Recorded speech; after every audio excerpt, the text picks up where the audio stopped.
जैसा कि बेटा जी आपको स्क्रीन पे कुछ क्वेश्चंस दिख रहे होंगे आईएससी के, हालांकि कोशिश तो रहेगी कि सारे करा दूं, फिर भी रह जाएंगे आज। फिर भी तसल्ली से पहले सी एक्सरसाइज के देखिएगा, 7th का 3rd part, 4th part, 11, 12 and 14 इस वीडियो में कवर होंगे। ठीक है, तभी ध्यान से समझते चलना, नहीं समझ आए तो पूछते चलना। सबसे पहले क्वेश्चन नंबर 7 के 3rd पार्ट को देखिए। ये कॉन्सेप्ट ना आगे आकर के बहुत अच्छा लगने लगेगा। क्यों? क्योंकि एक चैप्टर आएगा प्रोबेबिलिटी डिस्ट्रीब्यूशन और उसके बाद आएगा बाइनोमियल डिस्ट्रीब्यूशन। तब ये कॉन्सेप्ट ना स्ट्रॉन्ग इसलिए हो जाएगा क्योंकि ये छोटा भी किया जा सकता है क्वेश्चन को फॉर्मूला लगा के। और अभी हमारे को नॉर्मल तरीके से सोचना है क्योंकि हमने कोई फॉर्मूला तो देखा नहीं अभी। तो क्वेश्चन में क्या बोला गया? A dice is throw 3 times, टुक टुक टुक टुक। तो हमारे माइंड में क्या आया? नंबर ऑफ सैंपल स्पेस कितने बनेंगे? क्वेश्चन नंबर पहले मैं 3rd पार्ट बता रहा हूँ अभी। ठीक है, तो नंबर ऑफ सैंपल स्पेस कितने बने? 216। पर वो पेयर कैसे देखेंगे? पहले माइंड सेट आपको करना पड़ेगा। 1 1 1 1 1 2 1 1 3 1 1 4 1 1 5 ऐसे करके 216, 2 2 1 6 2 1 5। समझिए मेरी बात। अब पॉइंट क्या आता है? उसने कहा 5 और 6 सक्सेस की प्रोबेबिलिटी को डिनोट कर रहा है। तो मैं यहाँ पे नाम दे रहा हूँ सक्सेस की प्रोबेबिलिटी को अभी ए से। वैसे हालांकि पी बोलते हैं, पर मैं ये मान के चल रहा हूँ जो सक्सेस की प्रोबेबिलिटी ऑफ सक्सेस, मैं आगे लिख देता हूँ। प्रोबेबिलिटी ऑफ सक्सेस की जो प्रोबेबिलिटी है वो क्या है? 5 और 6। बाहर में गया वो 3 बार थ्रो कर रहा है। एक बार डाइस थ्रो करने पे 5 और 6 आने की प्रोबेबिलिटी क्या होगी? एक बार डाइस थ्रो करने पे वो 3 बार कर रहा है, इसलिए मैं भी जान के 3 बार करूंगा। पर अभी क्वेश्चन क्या है? एक बार डाइस थ्रो करने पे 5 और 6 आने की प्रोबेबिलिटी क्या होगी? 2/6 यानी 1/3। तो ना आने की क्या होगी? तो आपको खुद सोचना पड़ेगा, यानी प्रोबेबिलिटी ऑफ फेलियर होगी एक तरह से। ये कोई शब्द क्लियर है या नहीं? 2/3 क्लियर है? वेट, अभी मैंने क्वेश्चन आगे तो पढ़ा नहीं, क्वेश्चन पे आते पहले आराम से। उसने कहा find the probability of getting 3 successes, यानी उसको 3 बार सक्सेस मिलती है। A dice is throw 3 times, तीनों बार सक्सेस मिली यानी उसे 3। अब वेट, जब 3 डाइस थ्रो कर रहा है तो उसने कहा 5 और 6 आने की प्रोबेबिलिटी को, उसको सक्सेस को डिनोट कर रहा है। तो मेरे अकॉर्डिंग यहाँ पे हम क्या करेंगे? 3 डिब्बे सोच लेंगे माइंड में कि उसने कहा तीनों बार सक्सेस होनी चाहिए। पहली लैंग्वेज को आराम से पढ़िए क्योंकि सारा खेल सेंस का है। अब जिस तरीके से आप पढ़ रहे हो, मैं भी अगर उस तरीके से पढ़ने लगूँ तो हो लिया काम। मैं नॉर्मल तरीके से, क्या है मेरे लिए तो ये इंग्लिश वैसी भारी भरकम है, तो मैं सिर्फ उसी फोकस करता हूँ जो शब्द वो बोल रहा है। उसके बाद 3 सक्सेस यानी मैं समझ गया तीनों बार उसका 5 और 6 आया, वो ये कहना चाह रहा है। तो नहीं समझे? तो उसकी लैंग्वेज के अकॉर्डिंग तीनों बार सक्सेस चाहिए, तो 3 सक्सेसेस। तो 3 सक्सेसेस कब होंगे यानी क्वेश्चन की लैंग्वेज के अकॉर्डिंग? कि पहली बार में भी आया, दूसरी बार में भी आया, तीसरी बार में भी आया। और इंडिपेंडेंट है क्योंकि डाइस कॉइन कभी भी डिपेंड नहीं होते। मान लो एक डाइस थ्रो करा, मैंने कहा बेटा 5 आया, तो दूसरे डाइस पे ये कहेगा ओ मैं पहले 5 आया था अब नहीं आऊंगा। यानी डाइस डिपेंडेंट नहीं है, वो इंडिपेंडेंट प्रोबेबिलिटी पे एग्जिस्ट करता है। क्यों? पहली बार उछालोगे तो भी उसकी अपनी एक अलग प्रोबेबिलिटी है, दूसरी बार उछालोगे तो पहले से उसको उछालने का कोई लेने देना कभी नहीं हो सकता, फिक्स भी नहीं कर सकते। बाइस्ड होगा वो खुद बोले, अगर कुछ नहीं बोला तो नॉर्मल डाई है। तो पहली बार में भी उसको सक्सेस मिली, 3 बार थ्रो करने पर अभी, दूसरी बार में भी सक्सेस मिली, तीसरी बार में भी सक्सेस मिली। यानी पहली बार में सक्सेस की प्रोबेबिलिटी, दूसरी बार में, तीसरी बार में, यानी 1/27। क्लियर है? बोलो हाँ। फिर अभी क्वेश्चन को फिर से समझते हैं। उसने कहा एग्जैक्टली 2 सक्सेस, शब्दों पे समझिएगा, जल्दबाजी करना मत वरना गड़बड़ जाएगी। 2 सक्सेस की प्रोबेबिलिटी बतानी है। मेरे सामने 3 अलग अलग चॉकलेट रखी हैं, एक 5 स्टार, एक डेयरी मिल्क, एक किटकैट। शब्दों पे ध्यान दीजिएगा। मैंने कहा 3 चॉकलेट मेरे सामने है, 5 स्टार, डेयरी मिल्क और तब किटकैट। मैंने कहा यार मैं 2 ही चॉकलेट खाऊंगा। शब्दों पे ध्यान दो। मैंने क्या सोचा कि मैं 2 ही चॉकलेट खाऊंगा। तो अब आप अपने अकॉर्डिंग मुझे सिर्फ ये आंसर देना मैं कौन सी 2 खाऊंगा। अब आपके मन में चल रहा होगा, अगर सपोज आपकी निगाहें किसी की किटकैट पे टिकी हुई है, किसी की डेयरी मिल्क पे या किसी की 5 स्टार पे, तो नेचुरल होता है वो अपनी चॉकलेट को देख रहा है, तो उसके मन में क्या चल रहा होगा? ये बस या तो ये 2 खाएं या अपनी मेरी के साथ किसी और को खा सकते, ऐसे समथिंग जो भी आपके पॉसिबिलिटीज बनी है वो बताओ। 3 चॉकलेट में से 2 चॉकलेट खानी है एट द एंड, तो कौन कौन सी खा सकता हूँ? डेयरी मिल्क क्या? अरे एक एक करके बोल पहले। हाँ बोल। इसने बोला डेयरी मिल्क किटकैट खाऊंगा, तो यानी 5 स्टार नहीं खाऊंगा, ये भी बोलना पड़ेगा। नहीं समझा? अदरवाइज क्या होगा कि वो एज्यूम ये कर ले जाएगा 2 में हो सकता है तीसरा है या तीसरा नहीं है, तो श्योरिटी देने के लिए हम क्या करेंगे? तीसरी नहीं ली मैंने। नहीं समझा अभी मेरी बात? 2 सक्सेस अगर कर रहा है तो तीसरा ना होने का भी तो बताओ साथ साथ दोबारा से। और क्या हो सकता है? किटकैट डेयरी मिल्क, तो 5 स्टार नहीं खाई, 5 स्टार डेयरी मिल्क किटकैट नहीं खाई, किटकैट डेयरी मिल्क तो समथिंग समझ गए। तो क्वेश्चन में एट द एंड क्या कह रहे हो सर, चॉकलेट की बात कर रहे हो। चलो अब बहुत दिनों से चॉकलेट मिली भी नहीं है किसी, ना मैं लाया था। नीचे चल तू, रेडी। तो इसकी लैंग्वेज के अकॉर्डिंग ना कहो तो मैं देसी लैंग्वेज समझाता हूँ, हालांकि इसको ना बाद में हम अपनी लैंग्वेज में पी और क्यू से डिनोट करने वाले हैं, सक्सेस को और फेलियर को। तो मैं उसी पी क्यू को से समझाता हूँ। भी पहले आया दो दो सक्सेस, या तो तीसरी बार में सक्सेस नहीं मिली होगी, हो सकता है पहले सक्सेस मिली दूसरी बार में फेलियर, फिर सक्सेस मिल गई दो ही बार मिली, या फिर नहीं मिली सक्सेस उसे यानी फेलियर पर दो बार सक्सेस। ये क्लियर है लैंग्वेज क्या हुई, बोलो हाँ। होने की पता है, ना होने की भी पता है हमें। होने की क्या है 1/3 1/3 2/3 1/3 2/3 1/3 2/3। अब आपने अगर पेपर में ही मेंशन कर दिया पी और क्यू तो नंबर नहीं कटेंगे, क्योंकि आपने मेंशन कर दिया। चाहे अब आप इसे प्रोबेबिलिटी नोट लिखो। क्लियर बोलो हाँ। आंसर फिर भी यही आएगा 6/2 6/27। तो काट पीट करके क्या आ गया 2/9। नहीं आया समझ। तीसरे पॉइंट की बात करते हैं आराम से, क्वेश्चन की जल्दबाजी किसी तरीके की नहीं है। ठीक है, एट मोस्ट ज्यादा दो सक्सेस, ज्यादा से ज्यादा दो। अब सुनो यहाँ उल्टा केस लगाएंगे, पहले वेट मेरे शब्दों को समझना फिर आगे बढ़ना, वरना कंफ्यूज हो जाओगे। मेरे सामने रखी तो 3 ही चॉकलेट्स हैं, मैं 1 2 3 नाम दे रहा हूँ इन्हें, 1 2 3। मैंने कहा यार मैं खाऊंगा ज्यादा से ज्यादा 2 ही चॉकलेट खाऊंगा, पहले न्यूमेरिकल डिजिट में बता दो, ज्यादा से ज्यादा 2 ही चॉकलेट खाएगा भाई। तो यस यानी एक भी नहीं खाऊंगा, या तो 2 खाऊंगा या 1 खाऊंगा या 1 भी नहीं। 7 केस बने पता है, बताता हूँ। जब 2 खाऊंगा 3 केस तो ये रहे, जब 1 खाऊंगा तब भी 3 केस हैं। 1 खाऊंगा तो 2 नहीं खाऊंगा, तो पहली नहीं खाऊंगा तो 2 3 नहीं खाऊंगा, 2 खाऊंगा तो पहली तीसरी नहीं खाऊंगा, 3 खाऊंगा तो पहली दूसरी नहीं खाऊंगा। समझ गए, या तीनों ही नहीं खाऊंगा, नहीं खाया नहीं खाया नहीं खाया। भाई कौन सा बच गया, उल्टा सोचते हैं हमेशा ऐसे में। या तो मैं अगर तीनों खा करके उस केस को हटा दूं तो उसका मतलब क्या हो गया, वो केस कभी आएगा नहीं अब, क्योंकि 3 ही बार क्वेश्चन में मैंने क्या बोला। सुनो अब ये जो बात बोल रहा हूँ ये कंफ्यूज करेगी, पर ये बाद में प्रैक्टिस का हिस्सा बनेगी। जब एक बात के बहुत सारे मतलब निकले और उसका अपोजिट सोचेंगे जब हम, और वो केसेस में कम हो, हम उल्टा सोच के 1 में से माइनस कर दो। 1 क्यों होता है, टोटल प्रोबेबिलिटी 1 होती है, क्योंकि मेरे पास 3 चॉकलेट सामने थी तो मैं क्या कर सकता था, सारे केस लेते हैं, या तो 0 1 भी नहीं खाऊंगा, 1 खाऊंगा 2 खाऊंगा या तीनों खाऊंगा, यही था बस मैक्सिमम लेवल। उसने ये बोल दिया पर ज्यादा से ज्यादा 2 की बात कर रहा है, तो 3 वाली भी तो बात कर सकता था, वो मेरी निकली हुई है प्रोबेबिलिटी। तीनों सक्सेस की प्रोबेबिलिटी मेरे पास निकली भी है, यानी एक तरह से क्वेश्चन की लैंग्वेज में बात करते हैं कि वो कह रहा है ज्यादा से ज्यादा 2 बार सक्सेस मिले, या तो 2 बार मिलेगी, 1 बार मिलेगी, 1 बार नहीं मिलेगी एक। तो मैंने क्या करा, जान के तीनों बार सक्सेस दिलाई और हटा दिया उसे, तो बंदे को 3 से कम ही मिलेगी सक्सेस, क्योंकि 3 वाला तो कैसे हटा दिया, या तो 2 बार सक्सेस मिलेगी, 1 बार मिलेगी या 1 बार भी नहीं। तो हमेशा याद रखना जब वो क्वेश्चन में ऐसा क्वेश्चन एटलीस्ट वंस में ज्यादा होता है, पर एटमोस्ट में भी लग गया इस बार ये done.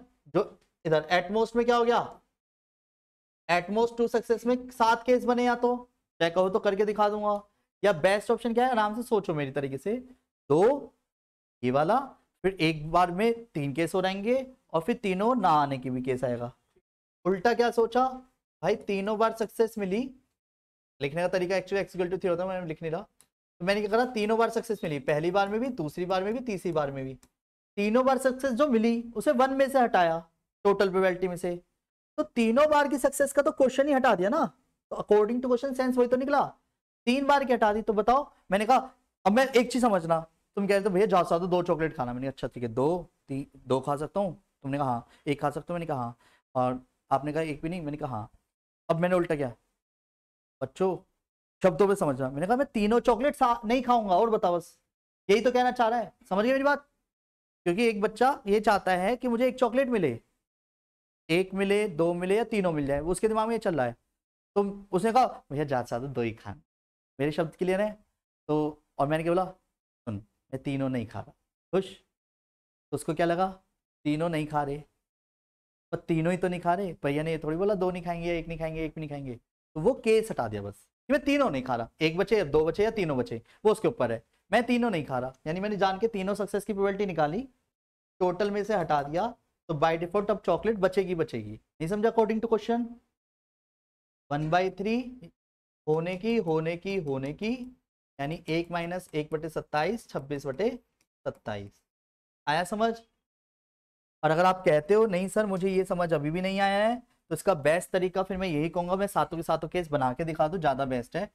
P P Q P Q P P Q P P. सुनो, क्योंकि एक्चुअली क्या है ना, मन से ये चीज हटनी जरूरी है कि हमारे माइंड में नहीं क्लिक करा तो दो केस हो गए, दो चॉकलेट खा लिया, नहीं एक खाई तो नहीं खाई, नहीं खाई खाई नहीं खाई, खाई नहीं खाई, क्यों नहीं खाई, नहीं खाई खाई, ये क्लियर है? या तो दो नहीं खाई या तीनों ही नहीं खाई, यही होता।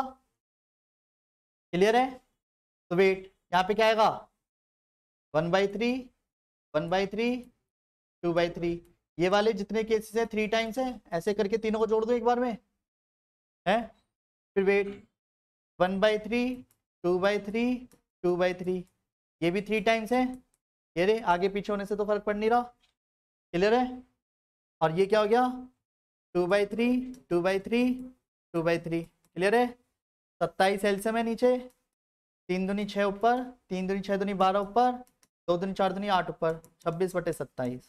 पर बेस्ट ऑप्शन क्या है? ये तो समझाने में बड़ा लग रहा है, करने में तो फिर पता चली प्रेजेंटेशन देनी है वहां तक टीचर को, गलती से कोई केस रह गया तो हो गया काम उल्टा, तुरंत उल्टा सोचा, जहां उसका अपोजिट केस कम बने। तो अब जैसे लास्ट क्वेश्चन पूछा है, उसमें चाहे ऐसे चलो या ऐसे, दोनों एक बराबर है, क्योंकि इसने बोला एटलीस्ट 2, क्या बोला डी में? एटलीस्ट मतलब, अब मैंने कहा यार मैं कम से कम 2 चॉकलेट खाऊंगा, तो क्या सेंस निकला, या तो 2 खाऊंगा या अपोजिट भी जाता हूं, या तो मैं एक भी नहीं खाऊंगा या एक खाऊंगा, तब भी 4 केस बनेंगे, क्योंकि जब एक भी नहीं खाया तो एक केस, जब एक खाऊंगा तो 3 केस बन रहे हैं, कौन सी एक? क्लियर है पहले? तो बेटर कौन सा? फिर तो सीधा ही चलो जैसा बोल रहा है, या तो 2 होने चाहिए पी क्यू पी और क्यू पी पी। क्लियर? पहले बोलो हाँ, या तो 2 सक्सेस मिली या 3 सक्सेस मिली। क्लियर है? और ये वाला केस मैंने यहाँ निकाल रखा था, वहीं से चीटिंग कर ले तो ये रहा 6/27, नहीं आ रहा समझ? और ये वाला क्या हो गया 1/3 इंटू 1/3 इंटू, यानी 7/27 डायरेक्ट लिख दूं, कोई दिक्कत तो नहीं है? ये तीनों केस का आंसर यहाँ निकाल रखा था मैंने, वो चीटिंग कर लिया, कोई दिक्कत तो नहीं है? ठीक है, तो मैं उम्मीद करता हूँ कि क्वेश्चन आपको बहुत अच्छे से क्लियर हो गया होगा। फिर भी अगर डाउट आया है तो इस क्वेश्चन से भी हम अपनी कमियों को दूर कर पाएंगे। रेडी? बोलो हाँ। क्वेश्चन पढ़ने में आ रहा है सबको?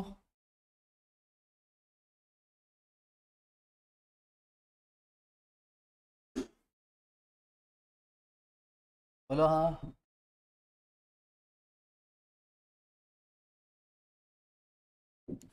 ठीक है, क्वेश्चन में ध्यान दीजिएगा, a dice throw 3 times getting a multiple of 3 is considered a success. ओहो, मल्टीपल ऑफ 3 को सक्सेस बोला है, क्वेश्चन डिक्टो सेम है, क्योंकि प्रोबेबिलिटी सक्सेस की प्रोबेबिलिटी यहाँ पे भी इस बार क्या होगी, एक डाइस के अंदर सोचा करो, जब भी वो 3 बार थ्रो कर रहा है, 3 बार तो हम क्वेश्चन की लैंग्वेज में कर ही देंगे, 3 बार थ्रो करा, सक्सेस की प्रोबेबिलिटी क्या हो गई, क्योंकि मल्टीपल ऑफ 3 नंबर में कौन आएगा 3 और 6, तो दो एक डाइस के अंदर 3 और 6 आने की प्रोबेबिलिटी, यानी और ना होने की, बोलो 2/3। क्वेश्चन की लैंग्वेज समझते हैं, एक्चुअली इसने पूछा क्या रिक्वायर्ड प्रोबेबिलिटी, एटलीस्ट 2 बोला इसने, एटलीस्ट 2 सक्सेस का मतलब क्या हो गया, लास्ट वाला केस हो गया, 2 बार सक्सेस मिलेगी, तीसरी बार नहीं, P P Q P Q P Q P P, या फिर तीनों बार सक्सेस मिलेगी पी पी पी। समझ गए? कैलकुलेशन भी सेम है, सारा आंसर भी सेम है, यानी 7/27। बोलो हाँ। नेक्स्ट, अगले पे आ जाऊं।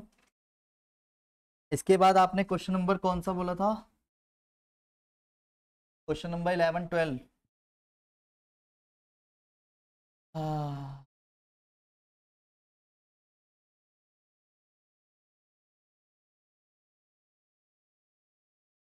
11 11 के सारे पार्ट हैं? अच्छा, सारे पार्ट तो बहुत सारे पार्ट हैं, तो चलो डिफाइन कर दूंगा राम राम से एक एक करके, ठीक है।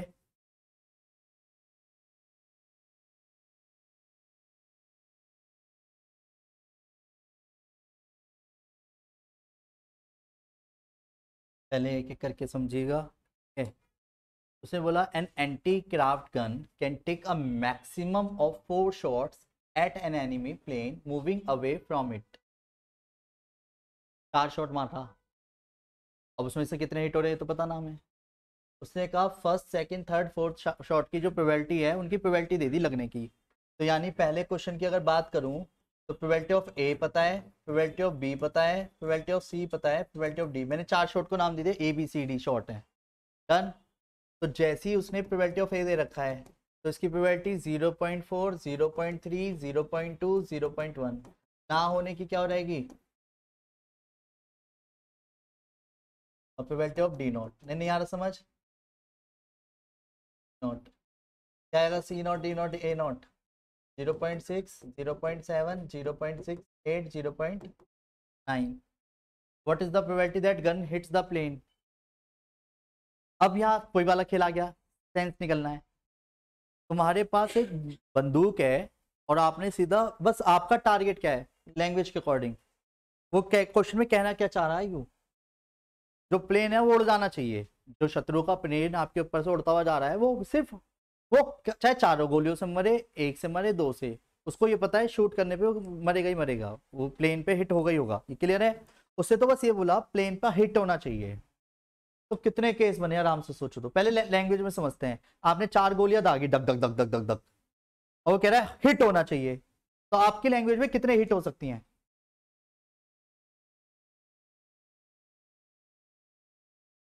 एक भी नहीं, ऐसा उसने बोला। यानी क्वेश्चन की लैंग्वेज में क्या कह रहा है, नहीं नहीं नहीं नहीं गुरु जी वाली बात नहीं हो रही। क्वेश्चन में बात हो रही है अगर आप एक हिट कर रहे हो तो जो प्रोबेबिलिटी पूछ रहा है वो क्वेश्चन समझते हैं पहले। उसे what is the probability that gun hits the plane, यानी प्लेन हिट होना चाहिए। अभी भैया ने क्या बात बोली थी सुनियो फिर से, बोल बाद में बोलियो चाहे वाली बात। हाँ बोल, या तो 4 गोले लगे हिट हो रहा है यानी इस वाली बात में, फिर 3 या 2 या 1। पर जब इसने बोली थी क्या, तो क्या वो वाली बात इस वाले सेंस में आती है।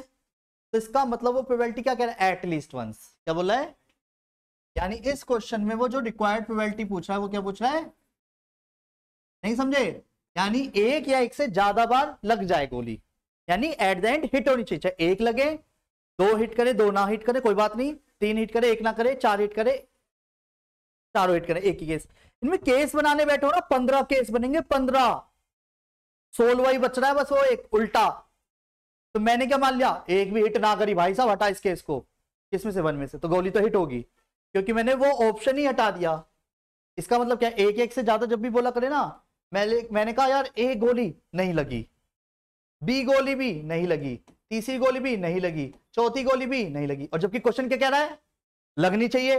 तो मैंने कहा लग जाएगी ना, ले लग गई, अब तो लगेगी, क्योंकि क्वेश्चन में करा क्या मैंने, उल्टा सोचा। फिर ए से भी हिट नहीं कराया, बी से भी नहीं कराया, सी से भी नहीं कराया, डी से भी नहीं कराया। जब कराया ही नहीं और टोटल प्रोबेबिलिटी 1 होती है, उसमें से अगर वो पर्टिकुलर केस हटा दिया तो अब तो हिट होगी गारंटीड।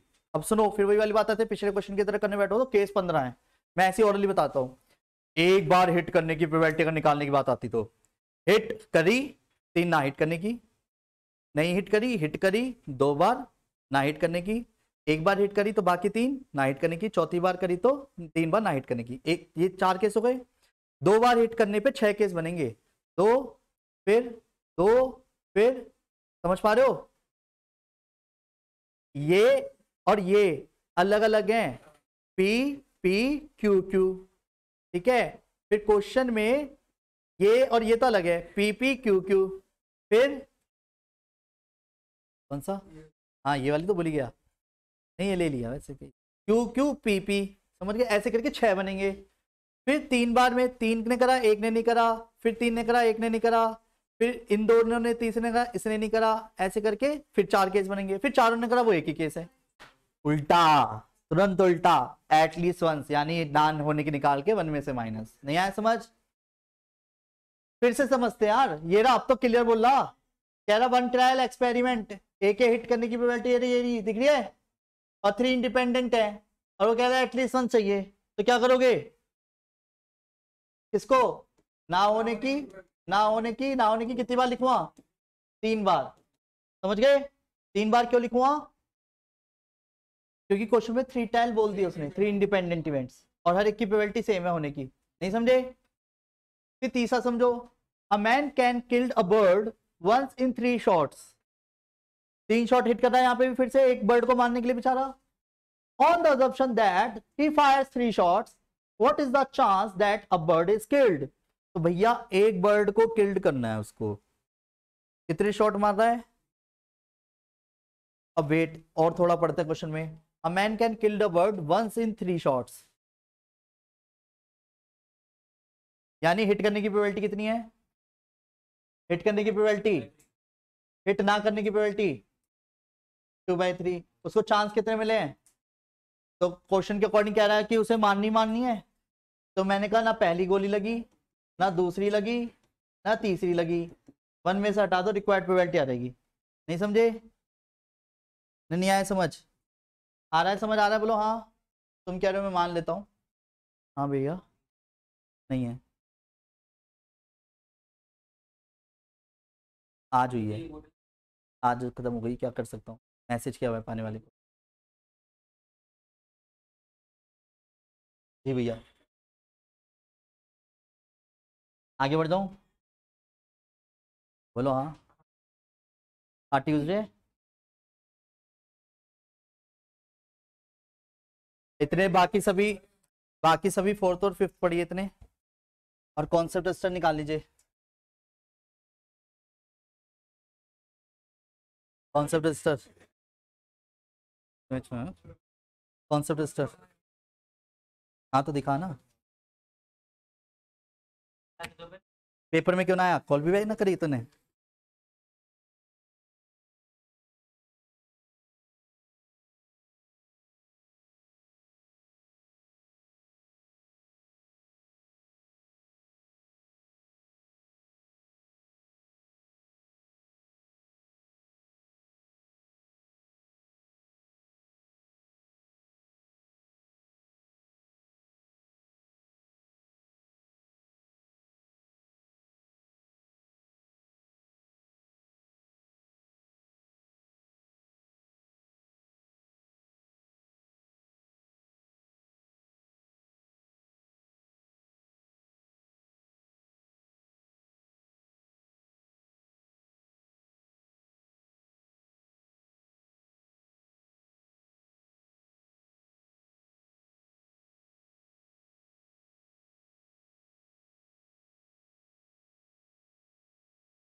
पीटते समय वॉइस कम थी, देखिए खत्म कर रखी थी है।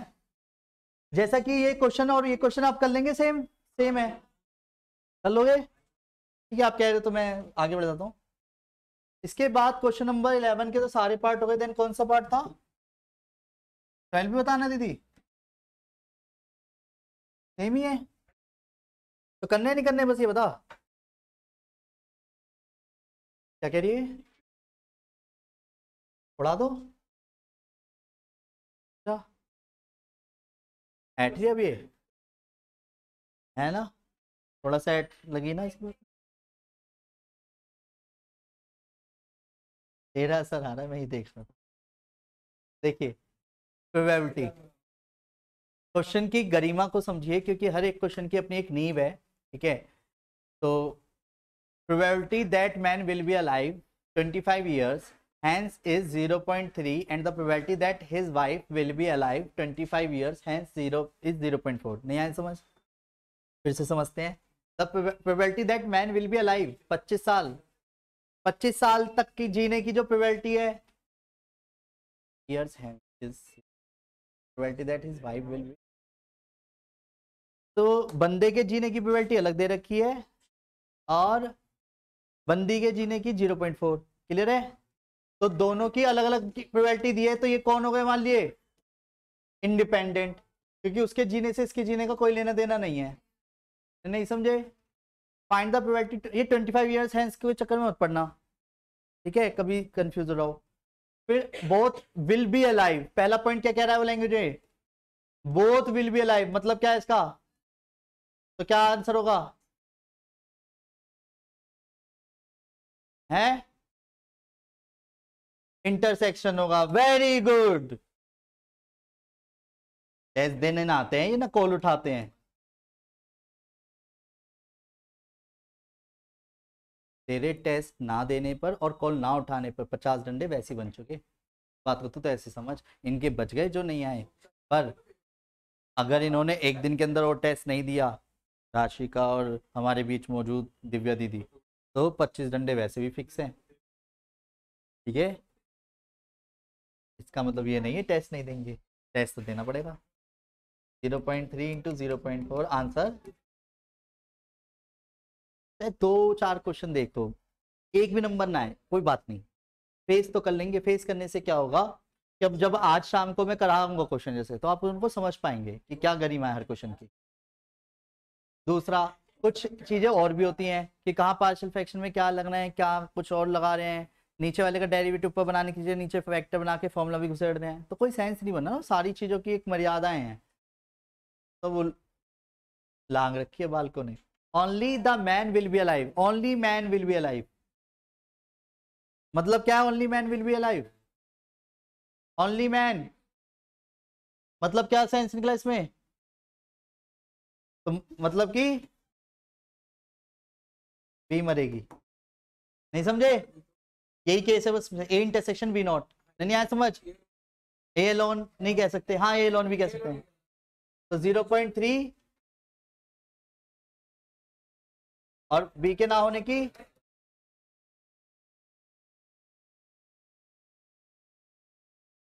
क्या हो गया तुझे? तीसरा, only the women will be alive, अब की बार कौन जिएगा? ओनली वुमेन, कर लोगे? और D point, at least one of them will be alive. Question क्या करेंगे अब जब भी एटलीस्ट वंस बोल देगा? क्योंकि तीन केस बनेंगे इस बार, अगर इसके अकॉर्डिंग चलूंगा। ए जिया बी मर गई, बी जी ए मर गया, या दोनों जिए। अपोजिट, दोनों को मारो, वन में से हटा दो, तब कोई ना कोई तो जिएगा। नहीं समझे? लैंग्वेज के अकॉर्डिंग एटलीस्ट वंस में क्या करोगे? अपोजिट करो ना, ए भी मर गया बी भी मर गई, पर हटा दिया ना उस केस को ही, दोनों के साथ में मरने के केस को हटा दिया, तो दोनों में से कोई एक तो जिंदा रहेगा। नहीं समझे? करनी है कैलकुलेशन भी? आप सब तो बहुत अच्छे बच्चे हो। नेक्स्ट, टॉपदीप नहीं आया आज, आर्यन भी नहीं आया आज। मैंने ये बोला था कि कॉपी चेक करूं आज। अच्छा ऐसे बोला? ये इसमें बताना और कोई सा 12 में है क्या कह रही है? अब बता, डिसाइड नहीं कर पा रही तो 14 का पहला दूसरा, और जबकि सेम चल रहे हैं अब सारे। ले, फॉर्मेलिटी निभानी है। सेम क्वेश्चन है दीदी, ध्यान से देखिए तो, और चिल्ला चिल्ला के कह रहा है एबीसी क्यूरी, और क्या बतानी क्वेश्चन में, problem will be solve at least once, यानी ना होने के निकाल के 1 में से माइनस करूं, बताओ। अरे तो यही रहे, दूसरे में भी तो यही बोला है। अरे एक चीज बता, क्या करना है, चल मैं करता हूं, सेकंड वाला करता हूं, ध्यान से देखियो। ए की प्रोबेबिलिटी दी है 1/3, बी की प्रोबेबिलिटी दी है 1/4, सी की प्रोबेबिलिटी दी है 1/5।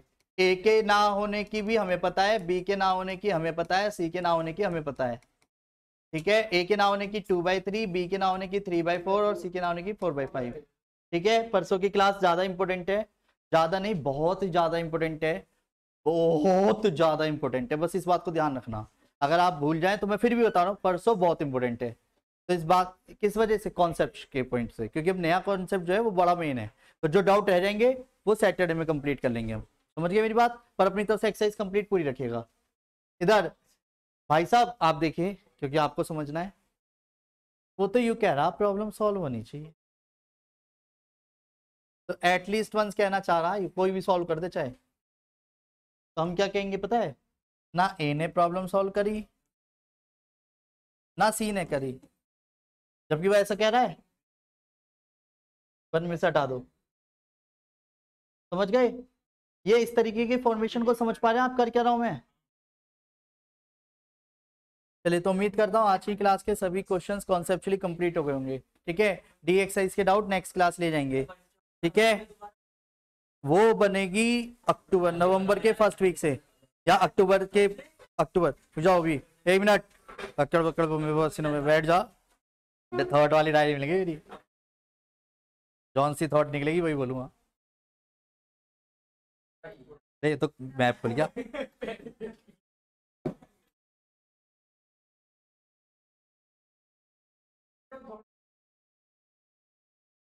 हाँ, लाइन बड़ी गहरी है। हाँ,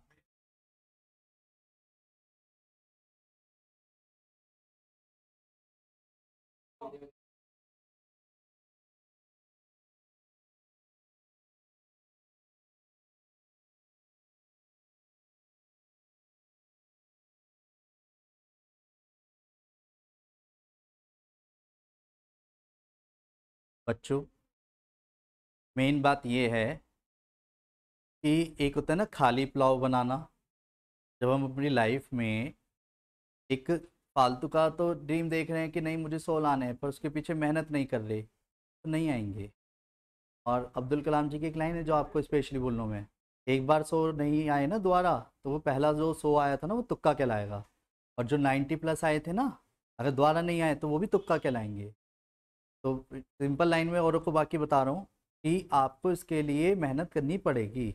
अब ये बात मैटर नहीं करती, अगर आप ये चाहते हो कि वो तुक्का नहीं थी तो आपको रिजल्ट देने के लिए अपना 100% देना पड़ेगा, उन बातों को याद रखना पड़ेगा जो पहले आप समय दिया करते थे। 11th जैसे तैसे आपने निकाल दी, पर उसका मतलब ये नहीं है कि 12th वैसे निकले, मेरी बात समझ पा रहे हो। तो ये बातें बहुत बहुत बहुत मैटर करती हैं कि आप किस तरीके से स्टडी कर रहे हैं। मतलब सिंपल लाइन में बोला जाए तो जिसका हौसला मजबूत होता है ना, यानी कि अपने इरादे मजबूत हों, तो नो डाउट वो कभी भी हारता नहीं है, तो रिजल्ट मिलता है उस चीज़ों का। तो सिंपल लाइन में एक ही बात बोलना चाहूँगा, क्या मंजिल उनको मिलती है जिनके सपनों में जान होती है। क्या बोला मैंने, मंजिल उनको मिलती है जिनके सपनों में जान होती है। पंखों से कुछ नहीं होता मेरे दोस्त, हौसलों से उड़ान होती है। ये तो इन बातों को ध्यान, ठीक है। तो एट द एंड जो आपके इरादे हैं, जो आपके हौसले हैं, उनको बरकरार रखिए। अगर वो डिस्टर्ब हुआ तो जो आप रिजल्ट चाहते हैं तो वो तो नहीं बन पाएगा, ठीक है ना। तो डगमगाइए मत, जैसे आप बार बार डिस्टर्ब हो रहे हैं ना, जैसे आपका भी एक मैसेज था कि स्कूल के एग्जाम को देख के पैनिक हो गए, दीदी इससे रिजल्ट नहीं बनेगा ऐसे। जैसे कल का भी एक एग्जाम हो सकता है, उसमें भी पैनिक हुए हो। और मैटर करता है धीरे धीरे पैनिक होना, यहाँ तो चल जाएगा, बोर्ड एग्जाम को देना है, उसके लिए सैंपल पेपर ज़्यादा से ज़्यादा करना। ठीक है, take care, bye bye, Radhe Radhe.